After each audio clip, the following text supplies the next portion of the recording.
You're listening to the Unwritable Rant podcast with your host, author, and occasional misanthrope, Juliette Miranda.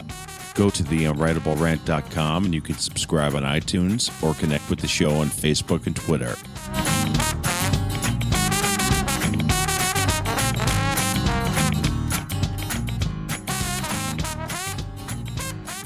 Hey there, y'all. This is Juliette Miranda.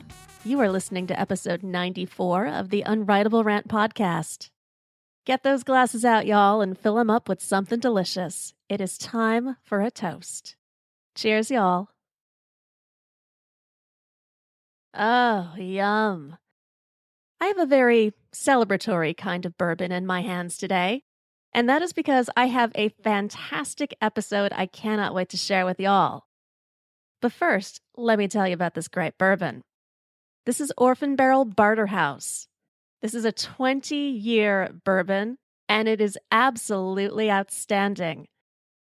Now, I've gotten a little bit of conflicting information about the mash bill of it, but I can tell you that this is a very high corn bourbon, probably about 80% or so. Otherwise, it's got malted barley and rye in it. And like I said, it's been aged for 20 whole years. I'll tell you right up front, it is not quite as oaky as you would expect. Oh, it's there all right. You can definitely taste that woody sort of flavor. But this is a much sweeter bourbon than I expected. Take a couple more sips and it's going to evolve into a very deep caramel sort of bourbon. Lots of orange honey, a little bit of cherry, and it finishes with cinnamon. It's definitely sweet, a little bit spicy. This Orphan Barrel Barterhouse bourbon is delightful.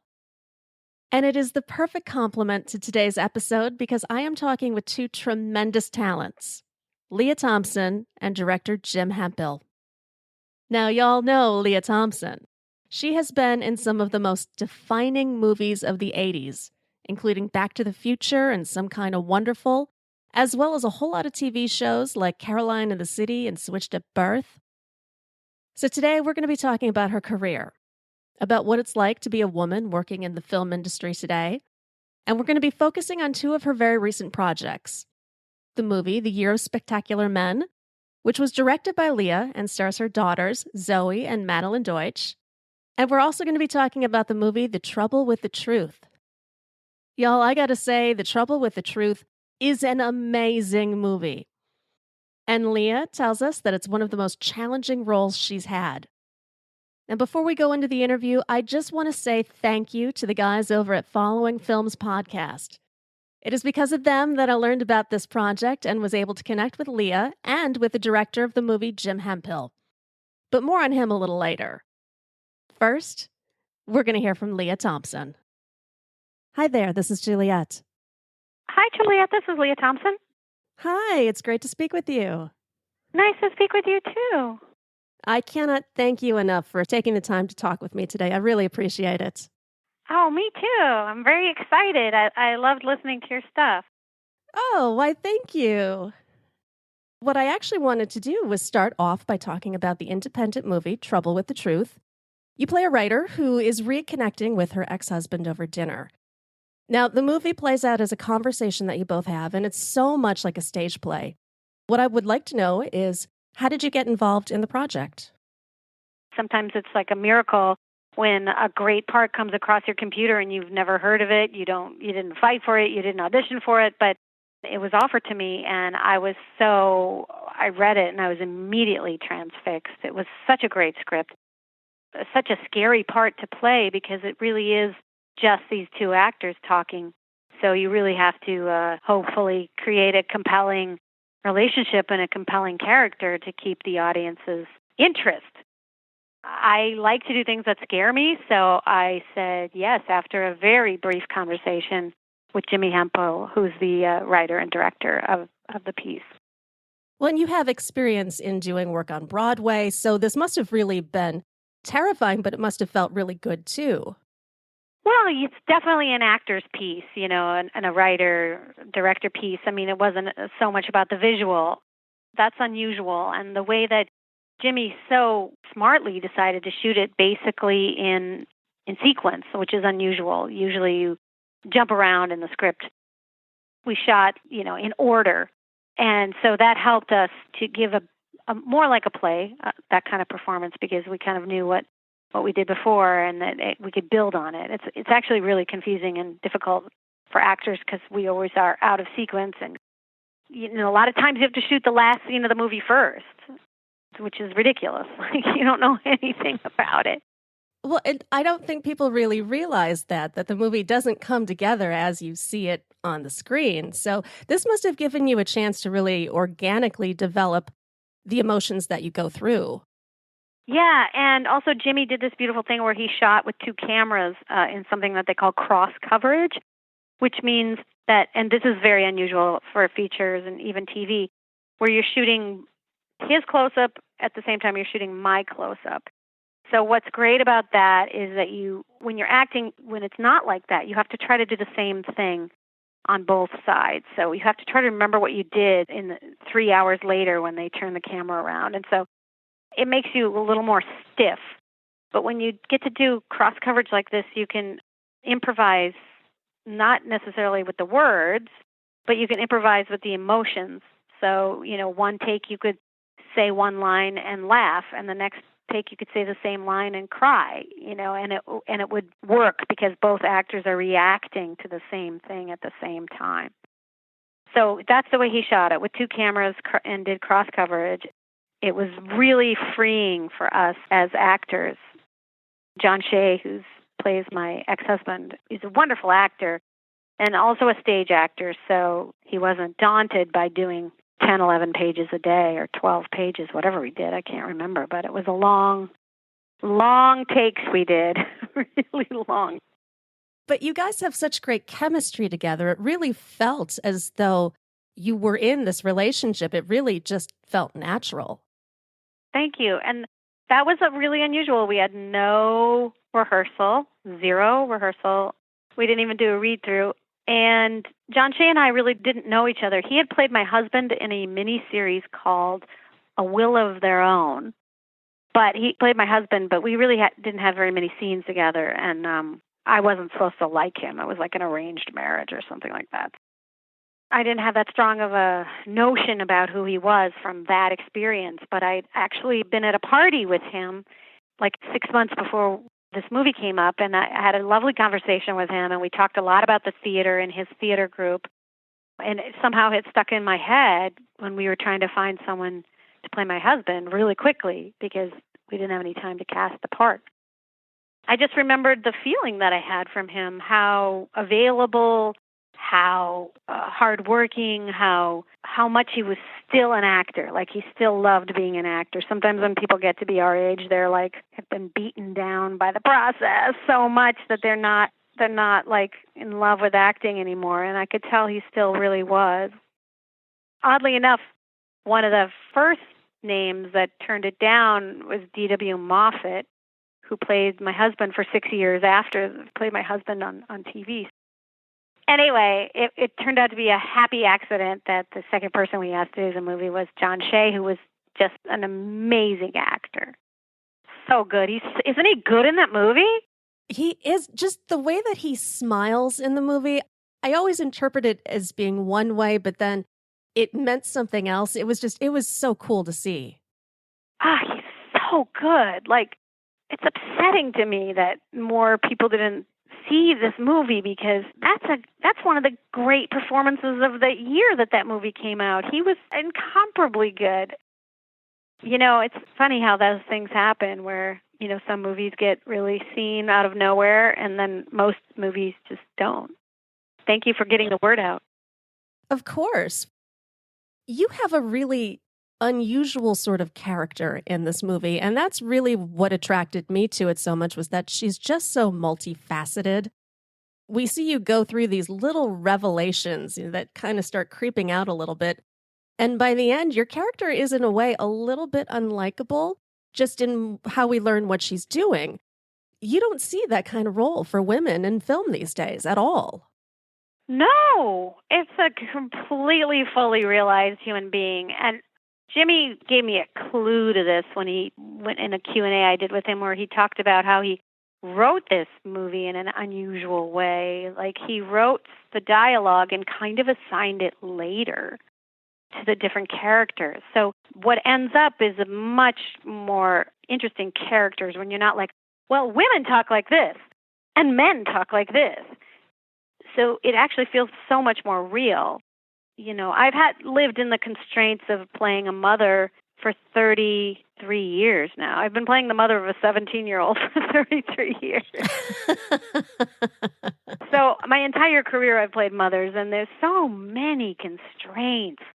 Mothers should be like this, and if they're like that, they're bad moms. If they're like this, they're good. But no, mothers are women. They're women that are complicated and full of their own lives. They're as varied as any group in the world.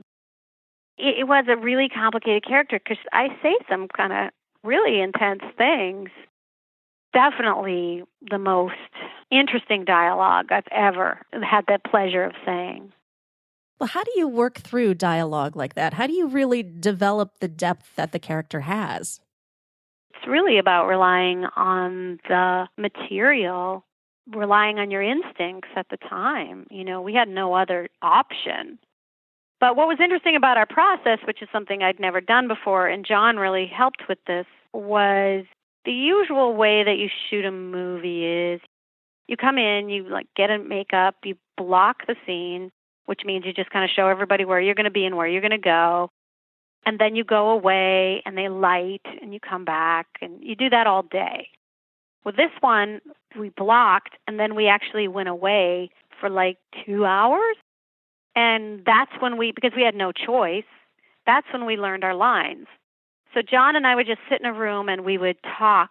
We would read through the dialogue with each other probably 20 times, 25 times. In the beginning, we wouldn't know it, but it was 10 or 12 pages of dialogue. We wouldn't know it, and by the second time, we'd know more, and the third and the fourth, and by the 20th time, we'd know it, and we'd have gotten each other's rhythms, like in a play, where you get the rhythms down. You know what I mean? That's what's so great about it, and that's why we had such good rhythms together.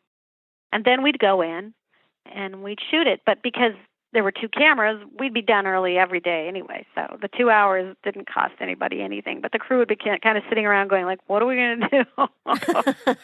But it was kind of like a foreign film. I imagine Italian films might be like that or something.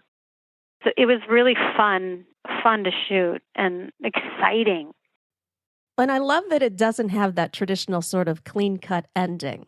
Yeah, it's got an interesting ending. Yeah, it's just so different. I didn't know if I should cry or if I should feel good. It's such a thought-provoking movie.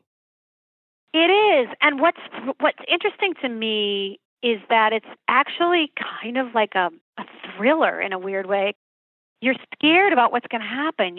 And it's just human beings in love, but we can relate to that scene where you're with someone and it could go one way or the other, and it could destroy your life, just this one thing that you did. Or I've seen the movie enough times with an audience, and they're always on the edge of their seats, what's going to happen? It was really fantastic. Thank you. I love the movie, too. I'm so glad you liked it. It's one of my faves, and I think Jimmy did an amazing job. Yeah, I'll be talking with him tomorrow night. I'm really interested in hearing his perspective on just everything that he put into it.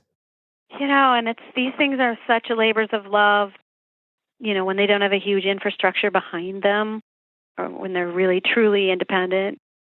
I just made one myself that's going to debut at the LA Film Festival, and it gave me even more respect for Jimmy.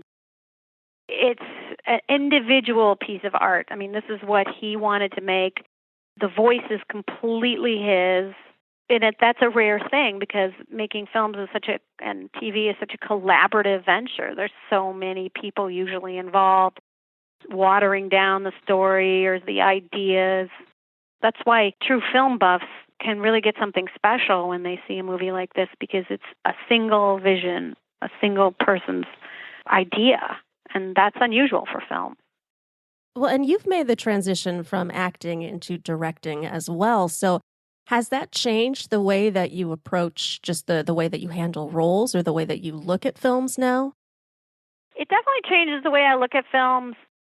film and art and performing arts are so deeply ingrained in me. I've been on the stage since I was 9 years old.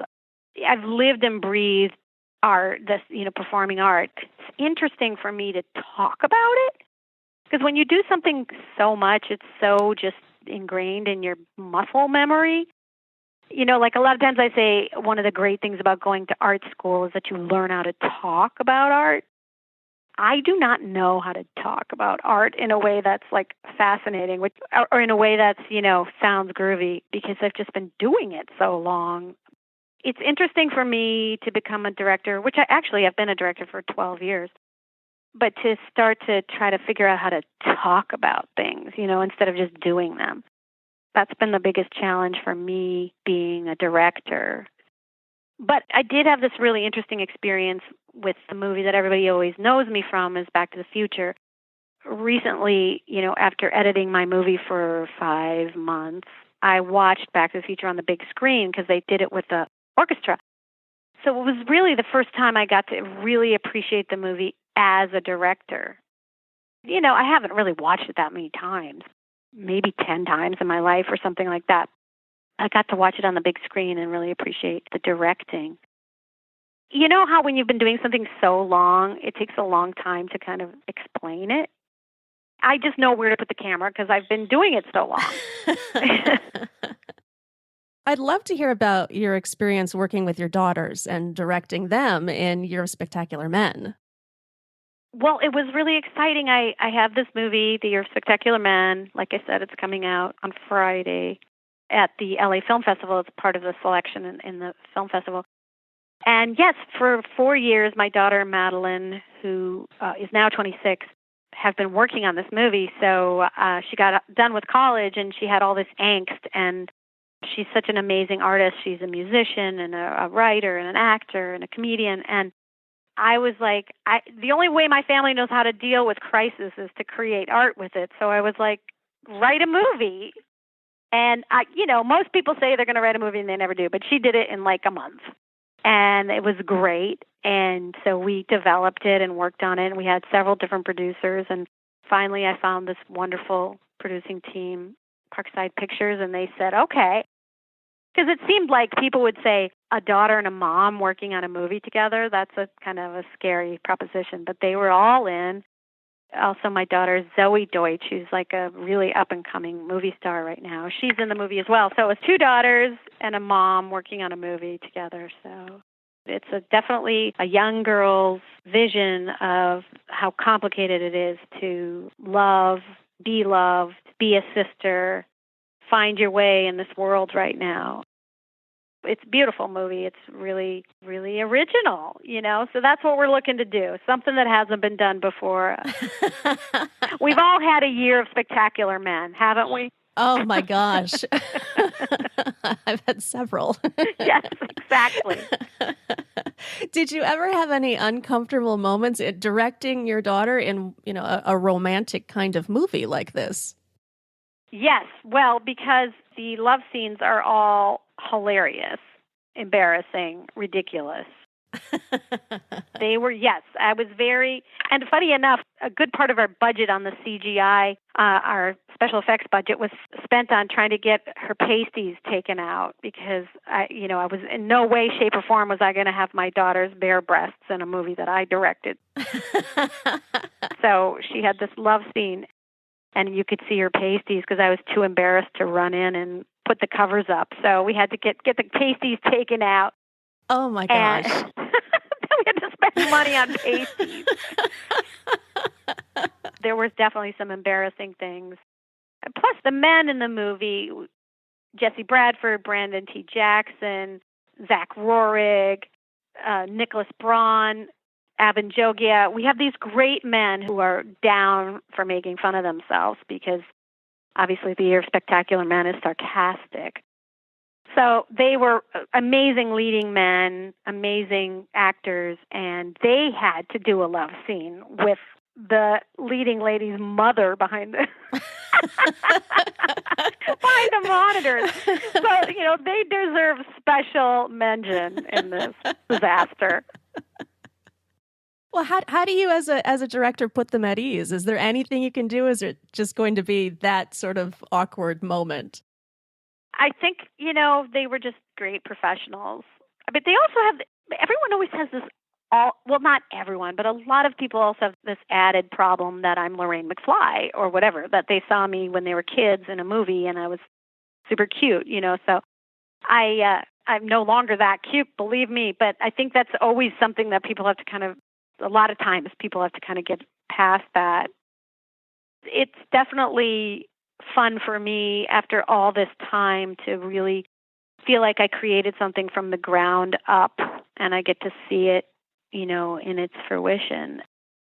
This is all my daughter's, came out of her heart and her mind, and I just tried to be there to help that vision come true. And she even wrote a lot of the music in it. She wrote 5 songs and the score. Apparently, only 1% of the movies that are ever made are scored by women, the musical score. That's staggering, really? 1%. What I've loved about seeing the way that your career's developed is how you really do own your roles. I mean, particularly when you take a movie like Howard the Duck, which at the time did not fare very well, but I think it's getting a resurgence. So you've always, at least as far as I've heard, said, you know what, I did it and I moved on.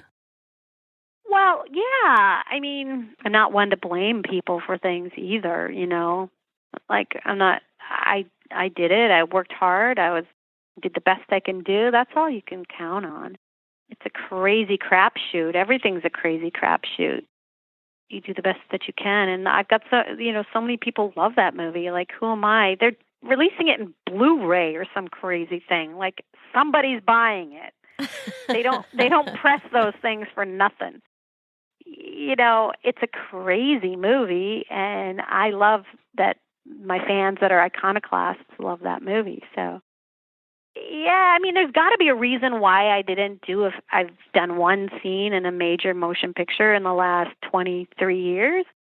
There's got to be some reason for that because I made so many movies that made money and that are iconic now. I don't know what that reason is. It's probably something I did, but I'm not going to dwell on it. Maybe it just is that I had babies. If you really look at it, leading ladies who actually birth babies get put in feature film jail. Really? It's very weird. Yeah, look at it. Does that change perception? I don't understand why it would. It's really creepy. Look at it. I'm talking about leading ladies. Sure. If you adopt a baby, it doesn't affect you. But if you actually get pregnant and have a baby, usually you are done. That is terrifying. And there's very few exceptions. But it also might correlate with turning 30 or 33 or something like that. That seems to be the magic age where things just change. Yeah, it's brutal. Thank God for TV. Because it's brutal. And it's not any better, honestly, than it was. It might be worse. Well, I feel like all the actresses we see right now are very similar. Maybe, yeah. Maybe. You mean in big movies and big features? In big movies, yes, yeah. But when you look at TV shows in general, I think that's actually changing a little bit, where you're seeing a little bit more diversity. You're definitely seeing more interesting storylines than we have in a while. I mean, even thinking about Switched at Birth, what that show did in promoting awareness about deafness, it's really fascinating. Yes, that movie did a lot for a lot of people. I hear it every single day, how important that the TV show was for people who are deaf or hard of hearing. It's a real gift of our business that we can change people's perceptions and change people's prejudices and change people's feelings about themselves. That's it's a great honor and privilege, and it's one of the things that I hold so dear. Because a lot of times you think, I had this last week. I was like, what have I done with my life? I should have done so many different things. I should have, I've just been acting. And then someone came up to me and was like tears in their eyes, and like I had this terrible time, and my dad died, and I just kept watching Switched at Birth, and now I it helped me through it. And I was like, really? Okay, that's the answer. I guess I did something with my life. Absolutely. Well, where do you see your career going from here? That's the cool thing about it. I don't know. I love this business, so I'd really love to do another movie, or I'm pitching some TV series that my daughter wrote. That would be really great because we could have like maybe a longer collaborative experience where we didn't have to raise the money and try to push it out into the world. But I'd like to have another kind of build something from the ground up again, even though it's exhausting. It takes forever. But it's exciting. It appeals to my Midwestern sensibilities to build something from the ground up, Oh, I feel that. I'm from the Midwest too. Yeah, just like create something. It's a great feeling just having that and being able to show it and saying, I did this. Yeah, it is. Hopefully something like that. I'm going to do a modern adaptation of A Little Women. Oh, I love that story. Yeah, it's a beautiful script. A beautiful young woman who wrote it and is directing it. So I'm going to go do that and direct some TV, more TV. So who knows? Sky's the limit. I love it. Anything can happen. That's excellent. Lea, I appreciate you taking the time to talk with me. I've had so much fun. Thank you. You're so lovely, and I really appreciate you talking about The Trouble with the Truth. I think anyone who watches it will enjoy it, and I really appreciate you championing it very much. So, of course. Take care. Bye-bye. Bye. I cannot thank Lea enough for her time and her openness. She has always been one of my favorite actresses, so it was a joy for me to be speaking with her. And now we're going to hear from the director, Jim Hemphill. We're going to discuss what went into writing and directing The Trouble with the Truth, talk a little bit about his first movie, the horror film Bad Reputation. But more than that, we're going to be talking about movies and Jim's passion for them. He is somebody who has tremendous respect and appreciation for what goes into filmmaking. So I think it's time, y'all. Grab that glass of bourbon or whatever you choose to have in your hand. So I think it's time, y'all. Kick back and join me in talking with Jim Hemphill. Hi there, this is Juliette. Hey, this is Jim Hemphill. Jim, how you doing today? Good, how are you? Doing great. Thanks so much for taking the time to talk with me. I really appreciate it. Oh, no, thank you. I really appreciate you doing this. Of course.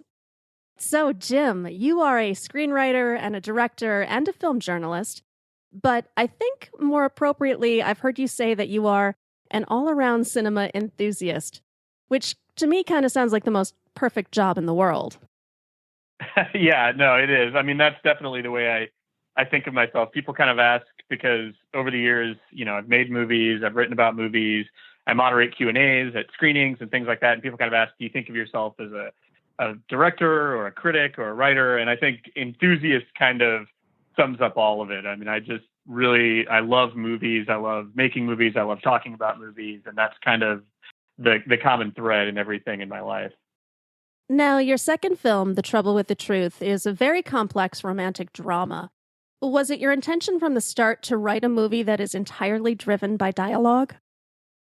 Yeah, I mean, it started from a more practical place than anything else, which is the first movie that I made before Trouble with the Truth was this extremely, extremely low budget horror movie called Bad Reputation. And it was a movie we made for, a few $1,000 with a crew of 3 people, including me. It was me, the cameraman, and the sound guy. I had never directed a movie before. The cameraman had never shot a movie before, and the sound guy had never done sound on a movie before. So that kind of tells you something about our level of experience, and our resources were very limited. And the problem with that movie, it's a movie that I like a lot in a lot of ways, but we were straining against our resources the whole time.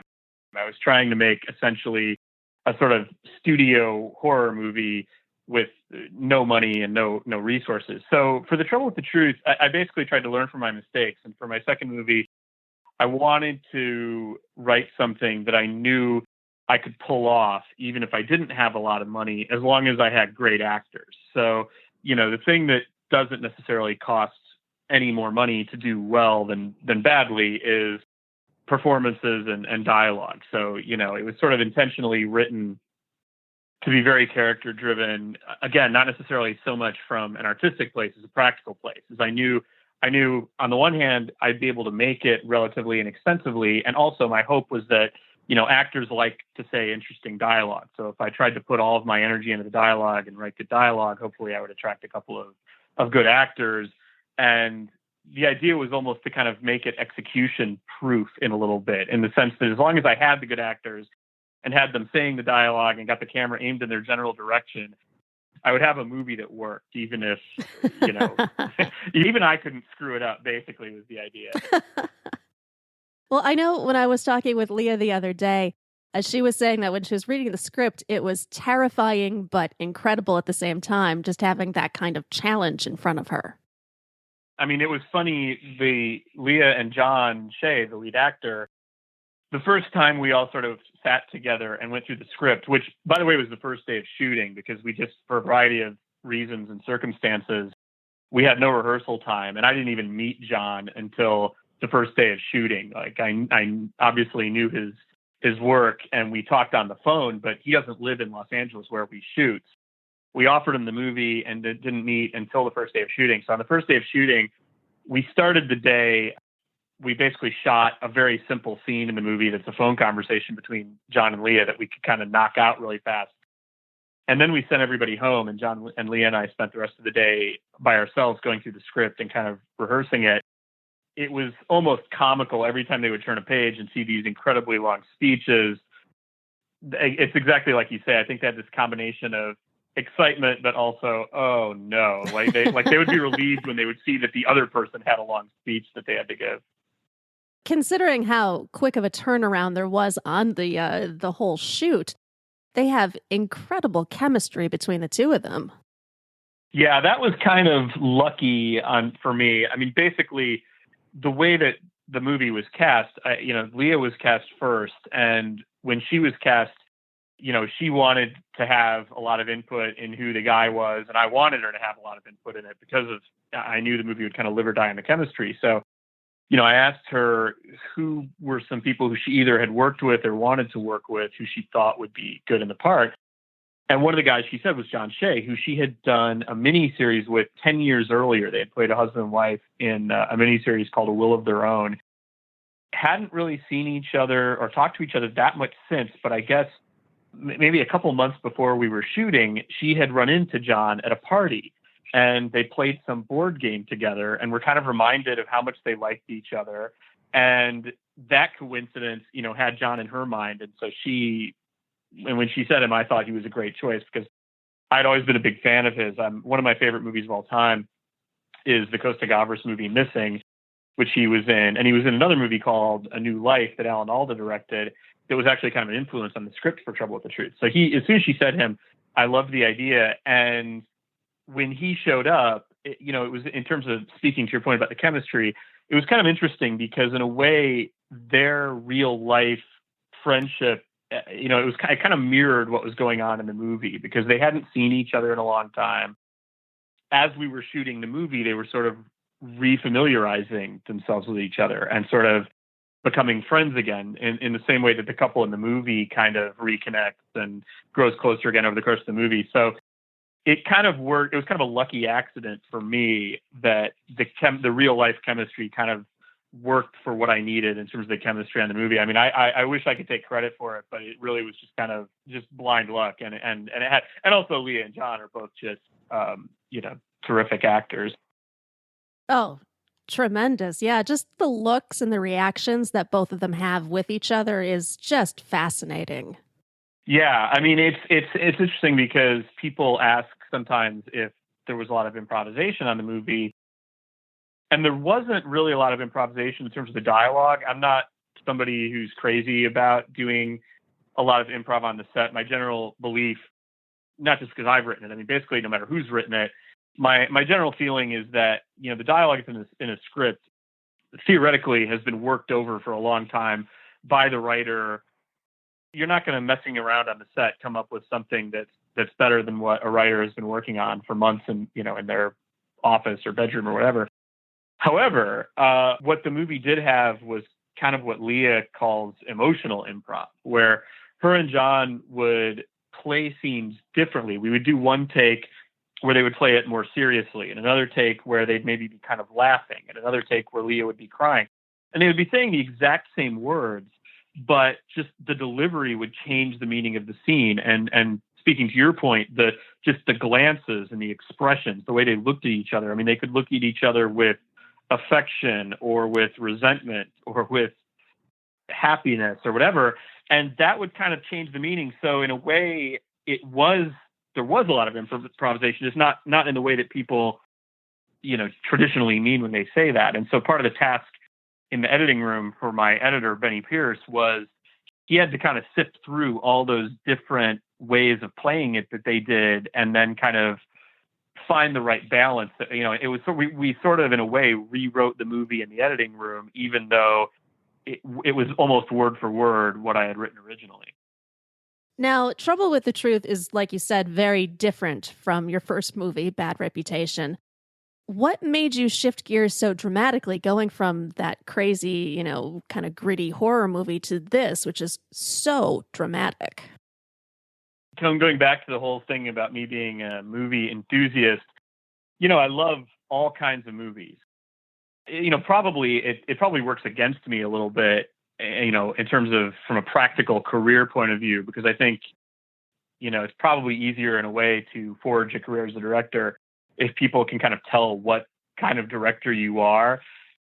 I'm a little weird in that way because, I love Ingmar Bergman and Kurosawa, and I love I Spit on Your Grave and She's All That, so it's, to me, and that's kind of how I see Bad Reputation. Bad Reputation is basically a cross between She's All That and I Spit on Your Grave. That is the greatest description I've ever heard of it. It's perfect.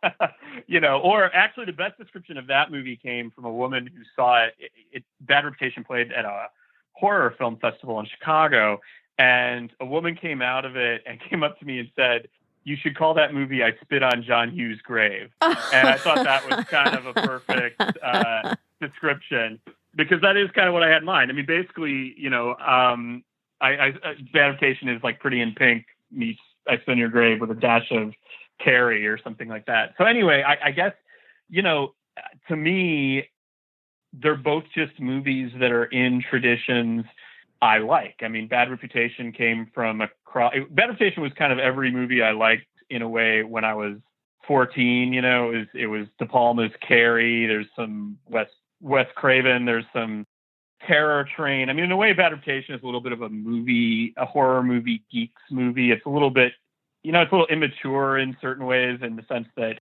everything in it is a reference to another movie. The cop character is named after Stephanie Rothman, who's one of my favorite, exploitation directors of the 70s. It reminded me of Eli Roth a little bit, actually. Yeah, which it's definitely in that kind of vein. And then, Trouble with the Truth also grows out of movies and traditions that I like. It's just very different ones. Trouble with the Truth is kind of, there's obviously My Dinner with Andre is kind of a touchstone, but then there's also Clint Eastwood's movie, The Bridges of Madison County, was kind of an influence on it, and Linklater's Before Sunrise and Sunset, and a lot of the movies by the Japanese director Yasujiro Ozu. Trouble with the Truth is kind of building more, I guess, on sort of an art house and American drama tradition. And the thing I wrote most recently that I want to make is a Western. So it's kind of, it really is just each time I make a movie, I'm kind of trying to put my own spin on a different genre of movie that I like.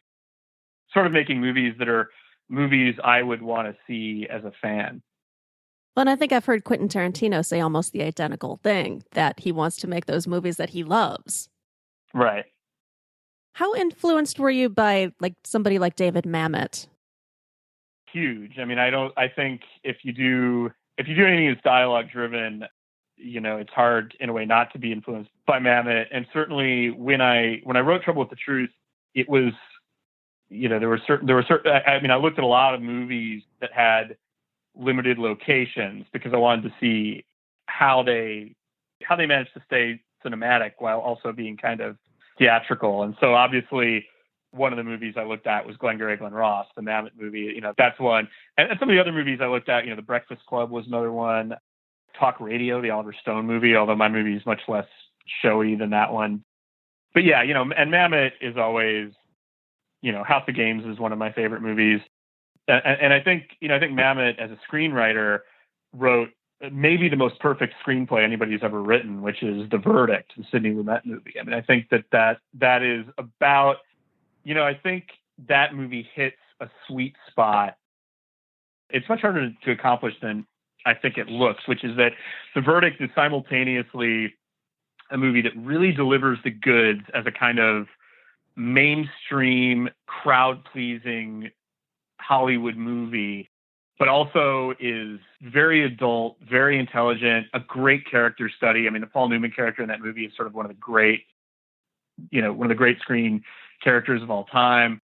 It's very distinctly a David Mamet movie and a Sidney Lumet movie and a mainstream crowd pleaser all at the same time. And yet, with all those things, it has a kind of unconventional ending that it didn't even occur to me until just now, but I think I ripped off For Trouble with the Truth completely subconsciously. I wasn't even thinking about it when I wrote it, but I just realized that it ends almost exactly the same way. So there you go.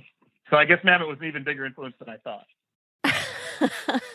Well, you mentioned that sweet spot, and that's actually what I was kind of thinking about, because a lot of times when you have these movies that are very driven by dialogue, the dialogue becomes almost a character in itself, and sometimes it's overwhelming, but with your film, it's so well balanced. It just feels like an organic conversation.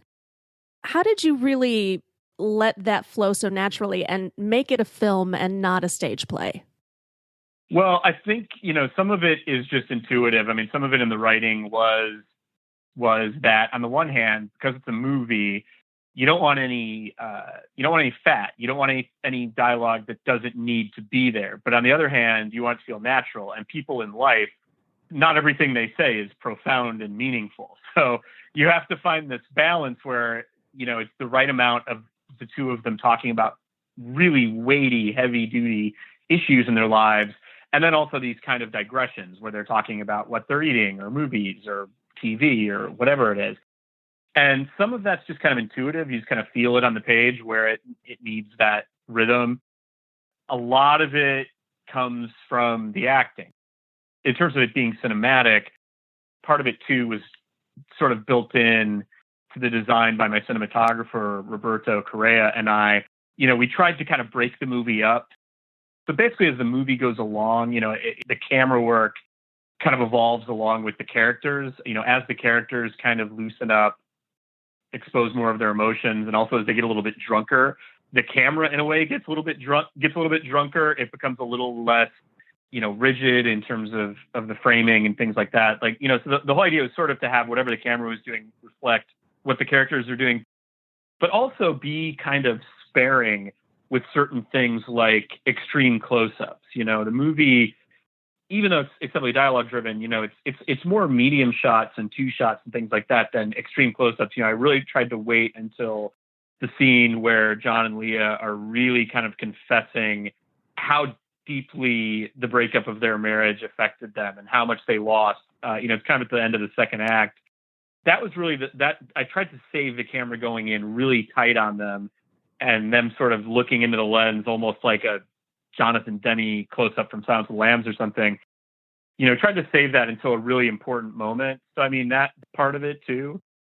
And then again, part of it's just the acting. I mean, I think that, when people say something cinematic, often they mean a sort of De Palma Steadicam shot or something like that. But cinematic can also be a very tight gesture or look or something like that, because that's something you can't do on the stage in quite the same way. I mean, people often ask me if this was ever intended as a stage play, and it wasn't. I mean, you could do it on the stage, but I actually think what makes the movie work would, in a sense, be lost because you wouldn't have that intimacy. Exactly. Yeah, I agree. I have to ask, because as a writer myself and somebody who loves movies, what was your reaction when you realized that Roger Ebert had given you such a glowing review? In a way, it's sort of the highlight of the entire experience because, for a few reasons. One of which is that, I grew up in Chicago where, when I was a kid, Siskel and Ebert, that was where I initially really learned about how to think about movies. Basically, my evolution as a film viewer kind of mirrored the rise of Siskel and Ebert as major cultural forces. I mean, I still remember the first episode I ever saw of Siskel and Ebert's TV show when they were on PBS, and it was called Sneak Previews, I think.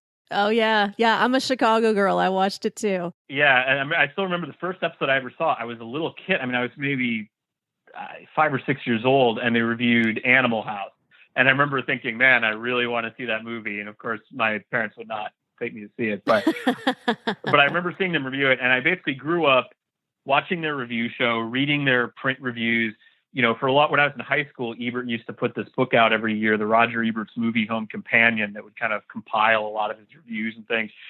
So it's not really an exaggeration to say that Roger Ebert was a bigger influence on me as a filmmaker than anyone else, any other director, any other critic, whatever. He was the person who really taught me to start looking at movies seriously. And he was a major, major influence on me.